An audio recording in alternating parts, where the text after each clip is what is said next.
another stream. Sorry we missed yesterday. Had some car issues to address. Nonetheless, crypto market cap is hovering just above $1 trillion. It looks like we will go below $1 trillion market cap for crypto as a whole, probably in the next few weeks. I think it is inevitable at this time. Bitcoin dominance sitting at 39.6%, down from about, I believe, 39.9% just the other day.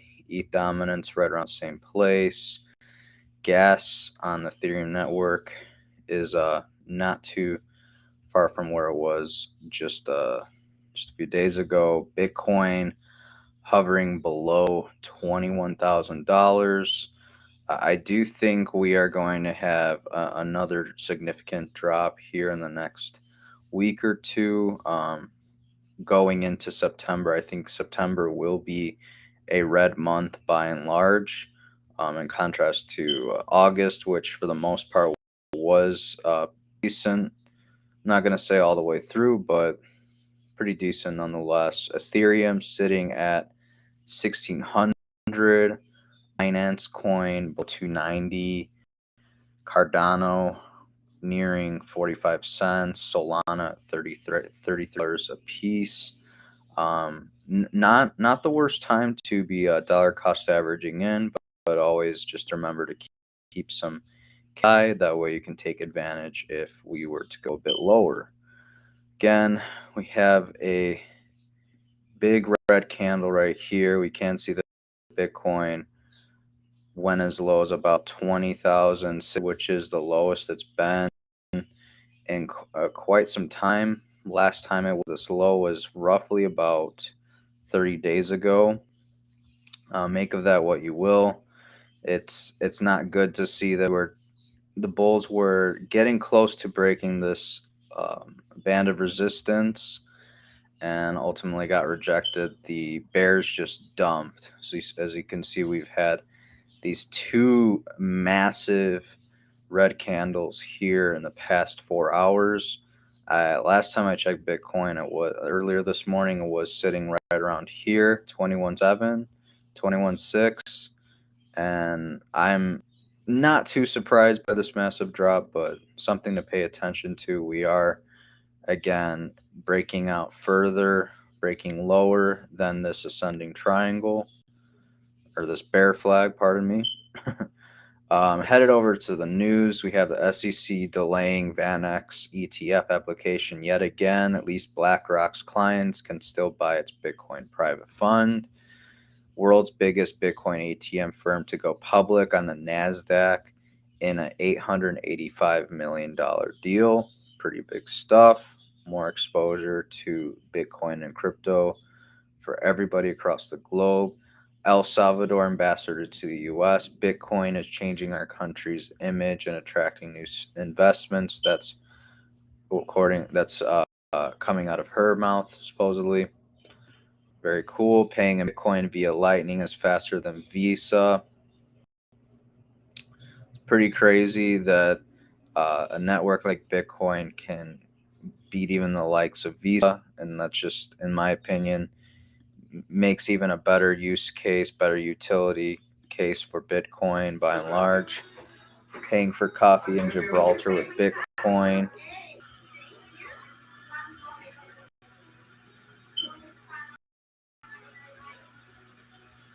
Sorry.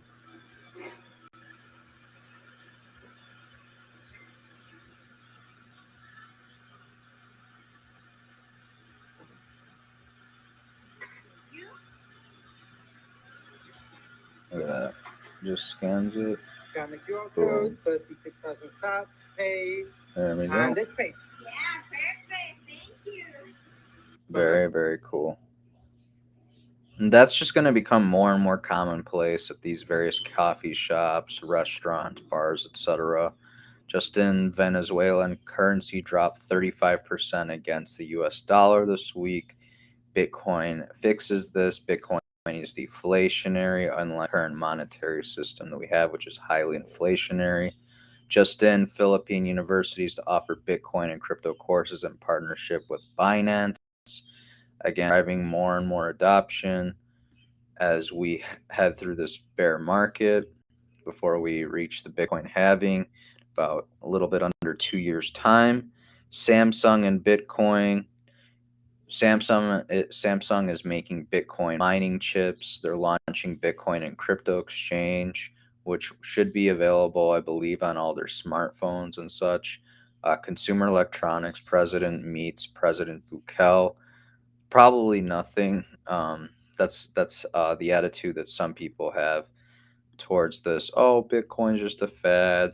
Crypto's not here to last. Dylan Leclerc posted this picture of Jerome Powell with a money printer. Money vacuum go. I guess so. The opposite of money printer. He's trying to hoard all the dollars. U.S., UK, and France governments say that there's no magic money tree to take care of their own citizens facing a monumental cost of living crisis, but somehow they can afford to shake the magic money tree to pump out billions of dollars for Ukraine while completely ignoring the citizens of Yemen. Double standards here, clearly from all three governments, among many.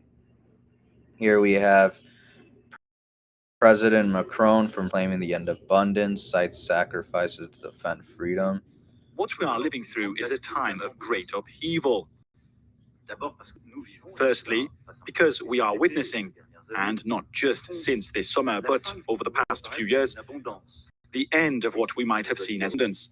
And for those who enjoyed it, it is also the end of a carefree time. Our freedom, the liberty to which we have grown accustomed to in our lives, has a price, and sometimes when we have to defend it, we have to make certain sacrifices as we fight to defend it.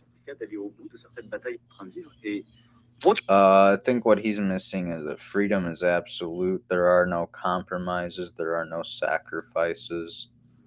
So he clearly doesn't understand what freedom really means.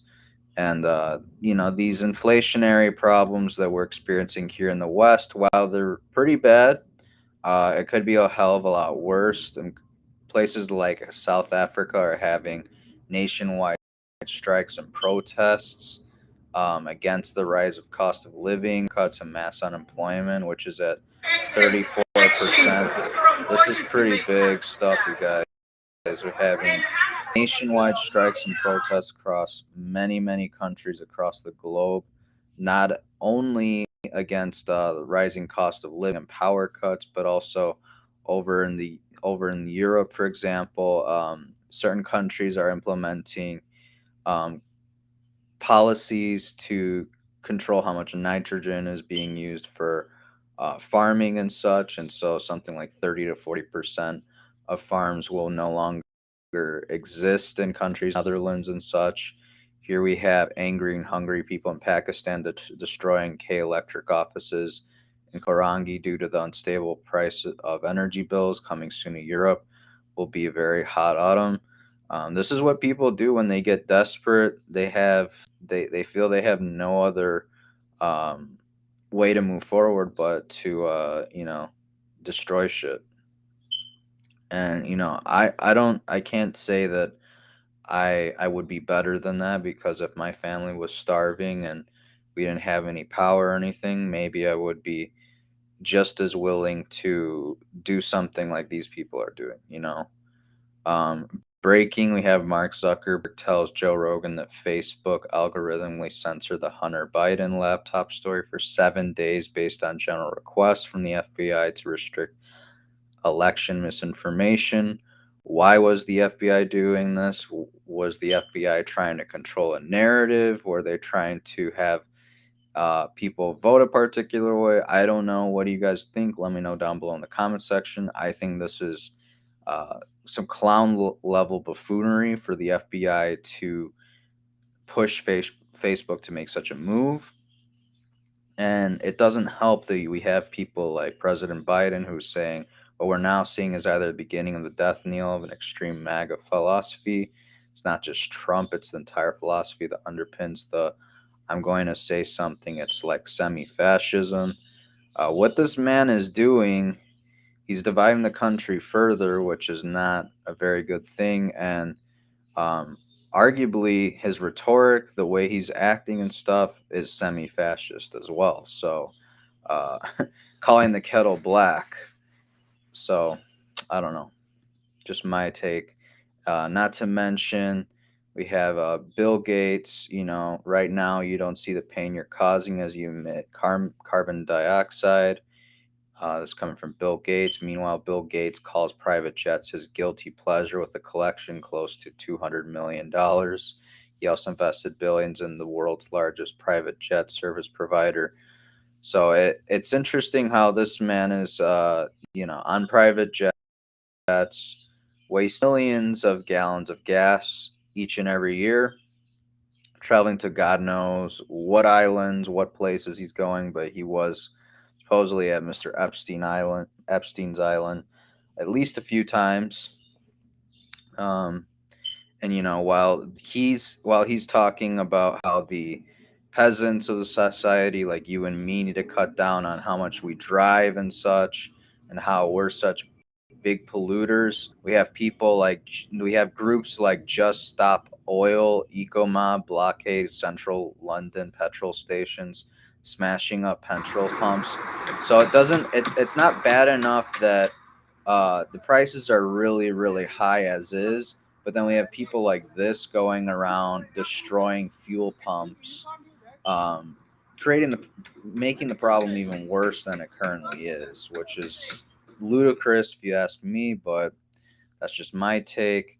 Just remember, 2 years of science.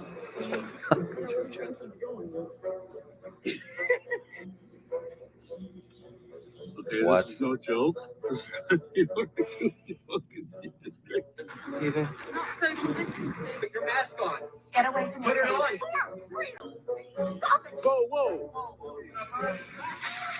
So this guy in Michigan came up with this idea. 6 feet apart. Oh, Yeah, no bueno. It's crazy the things we kind of fell for here in the past 2 years, claiming to follow the science, blah blah blah. Nonetheless, it's kind of interesting that Bill Gates was on Epstein's island because Stephen Hoffenberg, who worked with Jeffrey Epstein, was behind one of the largest Ponzi schemes ever. Was supposedly found dead at his Connecticut apartment. And then this person on Twitter, Whitney Webb, says Epstein was the mastermind of that Ponzi scheme, and while Hoffenberg went to prison for that and related financial crimes, Epstein instead got involved with Clinton presidential fundraisers. Crime that pays is crime that stays. Connect the dots, you guys.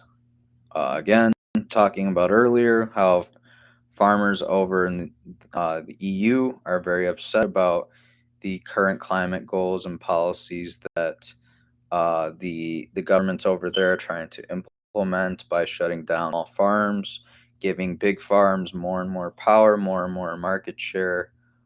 Here we have French farmers also rising up and dumping manure and stones near the municipality of Levegan. I probably butchered that. Due to the lack of water, irrigation has been banned due to drought and crops are dying. Not good. Not good at all. And it's just going to make matters worse than they already are over in Europe. Um, I'm not saying that these actions aren't warranted. They definitely are. Something that's interesting to point out is Clayton Morris from Redacted over here on YouTube says that these brand new YouTube COVID guidelines are amazing, quite literally the opposite of what we were allowed to say for the last 2 years. Now, YouTube will not let you say that getting a jab prevents C19. I'm checking my calendar to make sure it's not April 1st.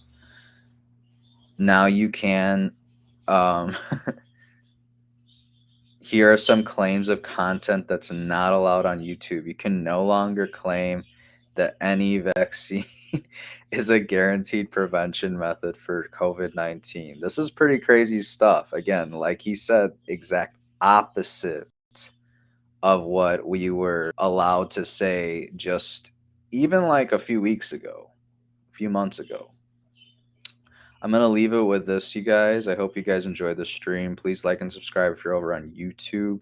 Hit the notification bell when we go notified when we go live next. We'll be here next Monday morning, 10:30 a.m. Central Standard Time. I'll leave you with this clip.